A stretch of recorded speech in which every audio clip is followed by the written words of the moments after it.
ناظرین اب ذرا چلتے ہیں عالمی منظر نامے کی جانب۔ آج دبئی کے انٹرنیشنل ایئر شو میں بھارت کے لیے ایک شرمناک ناکامی دیکھنے کو ملی۔ بھارت کا جنگی جہاز تیجس فضائی کرتب دکھاتے ہوئے گر کر تباہ ہو گیا اور پائلٹ بھی ہلاک ہو گیا۔ یہی وہ بھارت ہے نا جو پاکستان کے خلاف ہر موقع پر جنگ کے ڈھنڈورے پیٹتا ہے، لیکن آج ایئر شو میں اپنے طیارے اور اعصاب پر قابو رکھنے میں ناکام نظر آیا۔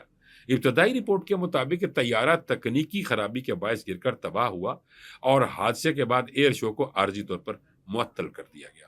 یہ واقعہ نہ صرف بھارتی فضائیہ کے وقار کے لیے ایک شرمندگی کا باعث بنا، بلکہ عالمی سطح پر بھارت کے دعووں کی حقیقت بھی بے نقاب کر دی گئی۔ وہی بھارت جو جنگ کے ڈھنڈورے پیٹتا ہے، آج بین الاقوامی ایئر شو میں اپنی تکنیکی کمزوری اور رسوائی کے ساتھ منظر عام پر آیا۔ دفاعی تجزیہ کاروں کا کہنا ہے کہ یہ بھارت کے لیے ایک سخت سبق ہے۔ فضائی طاقت کے دعوے کرنے سے پہلے یہ ضروری ہے کہ اپنے طیاروں اور حفاظتی انتظامات پر مکمل قابو حاصل ہو۔